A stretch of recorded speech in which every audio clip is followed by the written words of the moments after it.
जय बंसी वाले की आप सभी को। उम्मीद करते हैं आप सभी खुश होंगे, कुशल होंगे। और आज जो है रमा एकादशी भी है, तो एकादशी भी की आप सभी को बहुत बहुत शुभकामनाएं। तो आइए आज की कथा आरंभ करते हैं।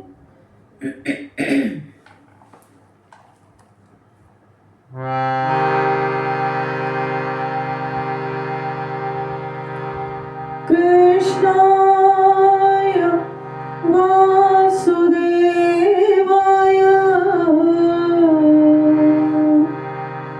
हरे परमात्मने प्रणतक्लेशनाशाय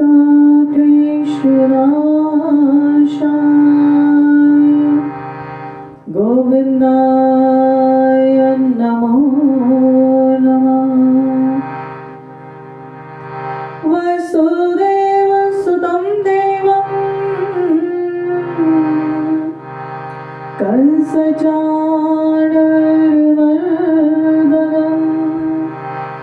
देवकी परमानन्दं कृष्णं वन्दे जगद्गुरुं। श्रीराधा राधा नाम रट जय नर आठोया, तिनकी बाधा दूर करे मेरो मुरली वालो श्याम। श्री राधा वल्लभ लाल के नेत्र है परम विशाल। श्री ब्रजधाम में आप विराजो, कि मेरा करियो प्रणाम स्वीकार। बोलो राधा रानी सरकार की जय, रेवा के बिहारी लाल की जय, बोलो सनातन धर्म की जय। तो आइए कुछ देर ओम नमो भगवते वासुदेवाय और उसके बाद कथा सुनाते हैं आपको।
वासुदेवाय हरे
वासुदेव भगवान की जय।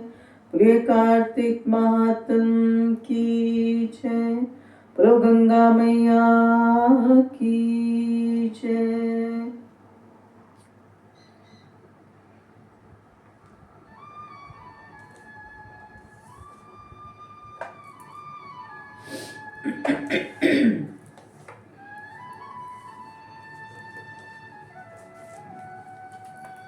तो कल की कथा में हमने वर्णन किया था कि किस प्रकार नारद जी जालंधर के पास गए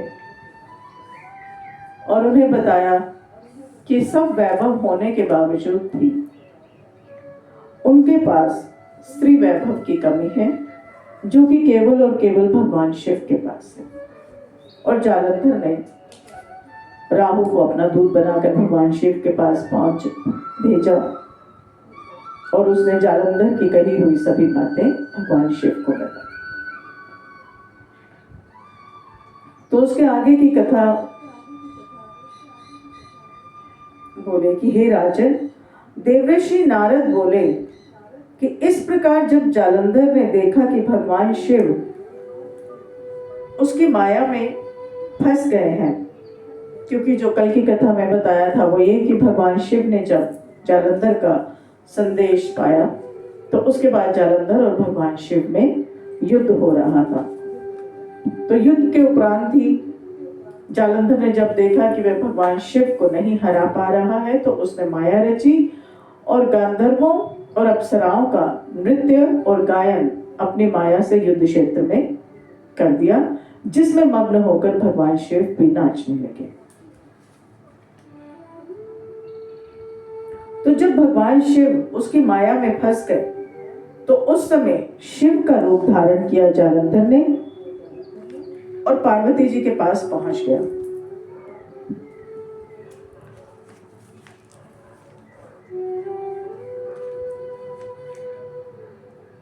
पार्वती जी की सुंदरता को देखकर कामांध हो उठा और जब पार्वती जी ने भगवान शिव को देखा तो वह उनके सम्मान में उठकर खड़ी हो गई। मगर तत्क्षण ही उन्होंने जान लिया कि भगवान शिव के वेश में यह मायावी राक्षस जालंधर है। अतः वे तुरंत ही वहां से अंतर्ध्यान हो गई और तब निराश होकर जालंधर पुनः युद्ध क्षेत्र में आ धमका। जालंधर के चले जाने के पश्चात मां पार्वती ने भगवान विष्णु का स्मरण किया।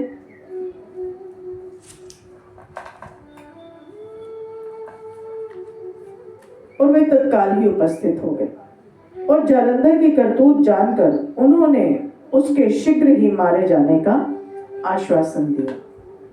तब भगवान विष्णु विचार करने लगे कि जालंधर ने स्वयं ही अपनी मृत्यु का मार्ग बता दिया है। वह दुष्ट वृंदा के पतिव्रत धर्म के कारण ही मृत्यु को प्राप्त नहीं हो रहा था। अतः देवताओं के हित एवं अपने भक्तों की रक्षा करने के लिए मुझे वृंदा को उसके धर्म से डिगाने का घोर अपराध करना पड़ेगा,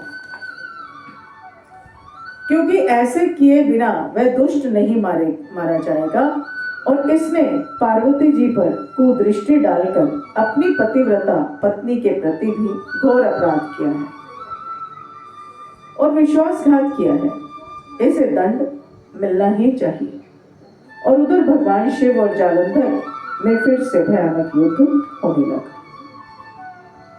तो इतनी कथा सुनकर राजा पृथु ने बड़े ही विनीत भाव से महर्षि नारद से पूछा कि हे मुनिवर, भगवान विष्णु तो धर्म और मर्यादा को दृढ़ करने वाले हैं, फिर उन्होंने वृंदा का धर्म नष्ट करने की बात कैसे सोची? और कृपा कर यह भी बताइए कि आपने जालंधर को मां पार्वती की ओर क्यों आकर्षित किया?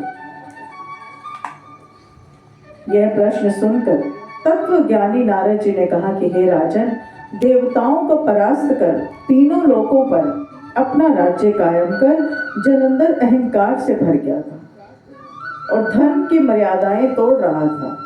इसीलिए उसकी मृत्यु आवश्यक समझकर मैंने उसे भगवान शिव से युद्ध करने के लिए प्रेरित किया। भगवान शिव अकारण उसे भला क्यों मारते, जबकि ब्रह्मा जी के अनुसार उसकी मृत्यु उन्हीं के हाथों होनी थी। इसीलिए मैंने उसे उस ओर प्रेरित किया। तो भगवान विष्णु द्वारा वृंदा का धर्म नष्ट करने वाली कथा है, वो मैं आपको सुनाता हूं।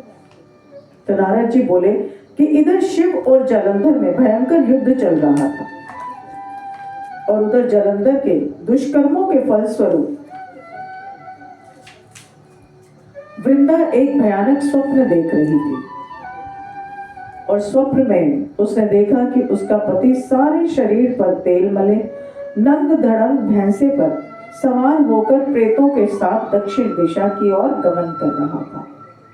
यह देखकर वृंदा की आंख खुल गई।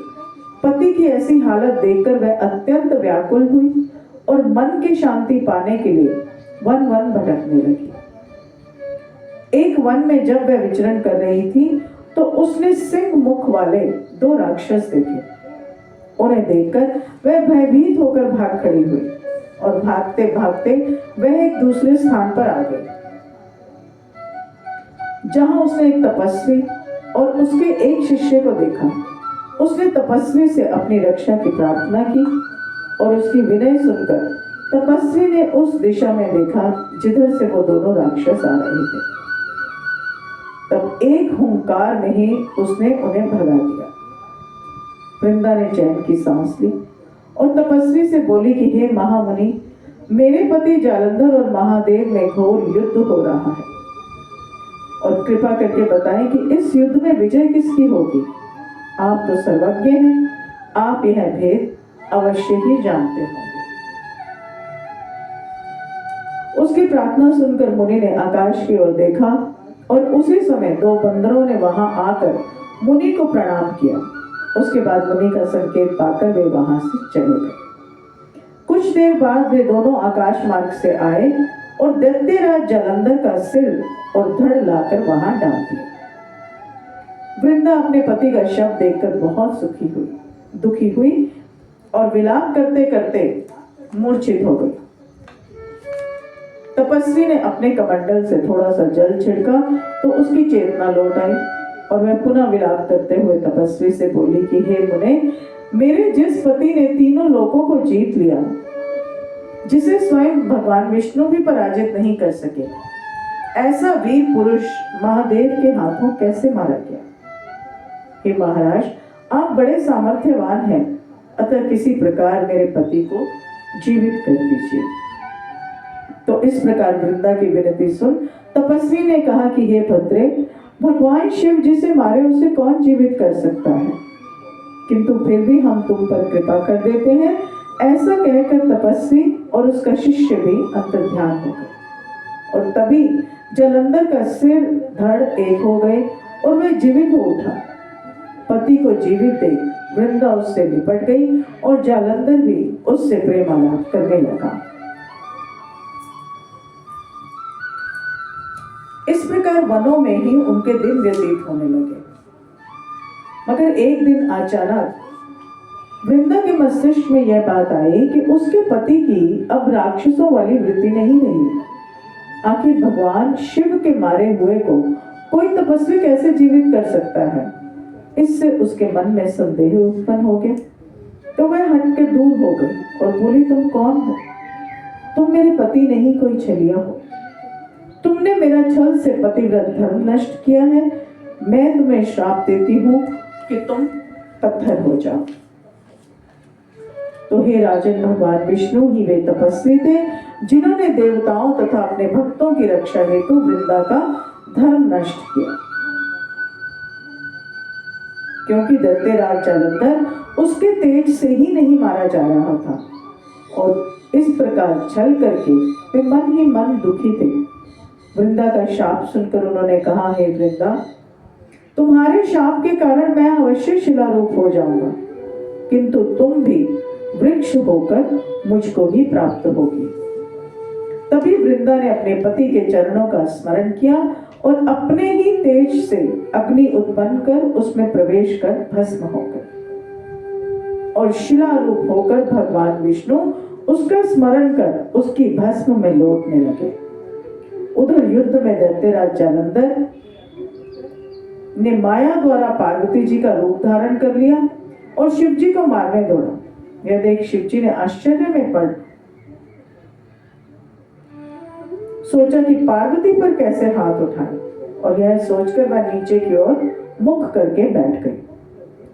तब जालंधर ने उन पर अनेक बाणों से प्रहार किया।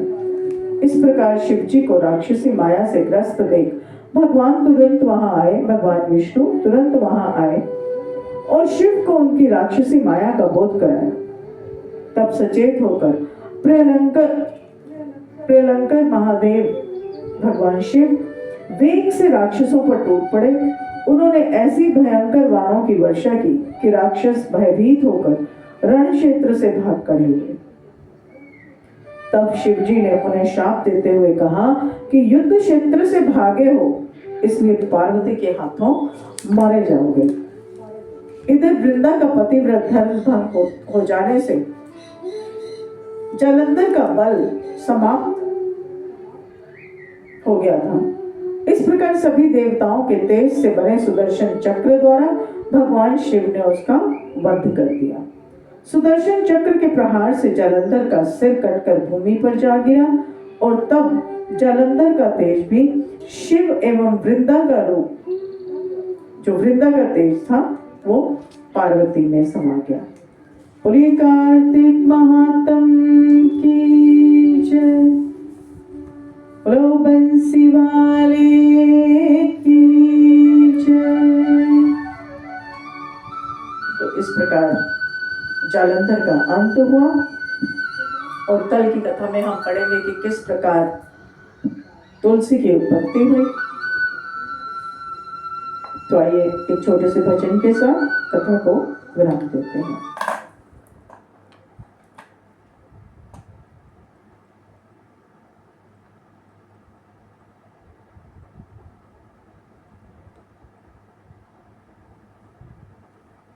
मेरे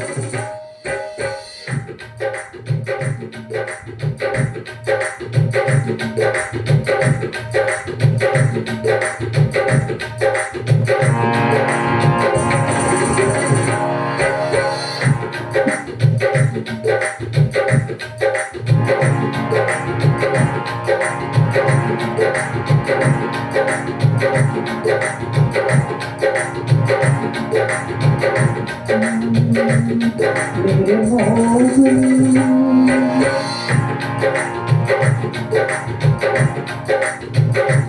मेरे मोहन तेरा मुस्कुराना भूल जाने के काबिल नहीं है। मेरे मोहन तेरा मुस्कुराना भूल जाने के काबिल नहीं है। चोट खाई है जो दिल पे मैंने वो दिखाने के काबिल नहीं है। चोट खाई है जो दिल पे मैंने वो दिखाने के काबिल नहीं है। मेरे मोहन तेरा मुस्कुराना भूल जाने के काबिल नहीं है। मेरे मोहन तेरा मुस्कुराना भूल जाने के काबिल नहीं है।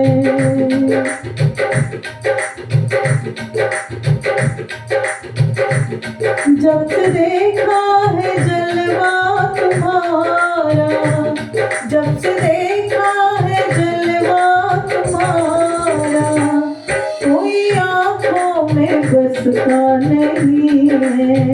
हाँ कोई आँखों में बसता नहीं है। यूं तो देखे बहुत नूर वाले, यूं तो देखे बहुत नूर वाले, सारे आलम में तुझसा नहीं है। यूं तो देखे बहुत नूर वाले, सारे आलम में तुझसा नहीं है। मेरे मोहन तेरा मुस्कुराना भूल जाने के काबिल नहीं है। मेरे मोहन तेरा मुस्कुराना भूल जाने के काबिल नहीं है।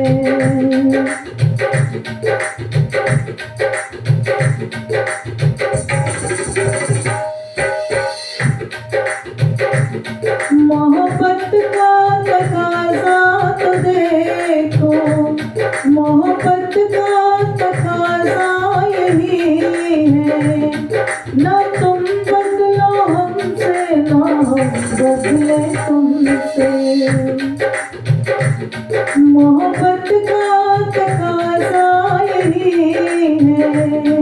ना तुम बदलो हमसे, ना हम बदले तुमसे।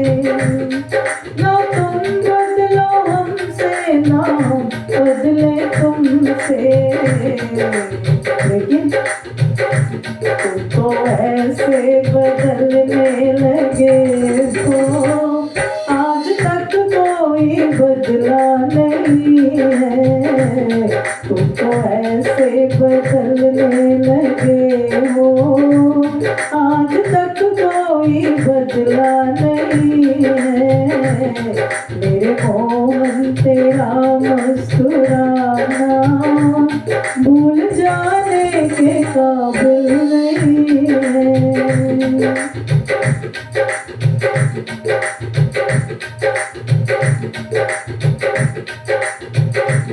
तेरी सूरत पे कुर्बान जाऊं, तेरी सूरत पे कुर्बान जाऊं।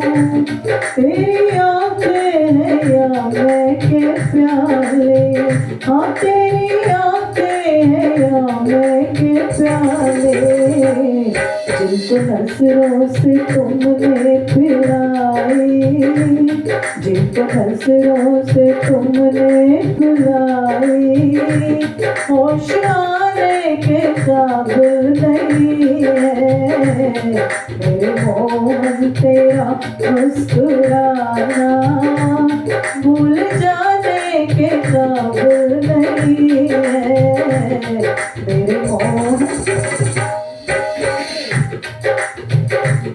मेरे मोहन तेरा मुस्कुराना भूल जाने के काबिल नहीं है।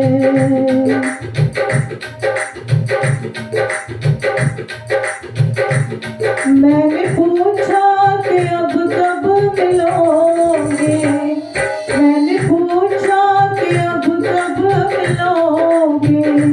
पहले मुस्काए फिर तन के बोले, हाँ पहले मुस्काए फिर तन के बोले।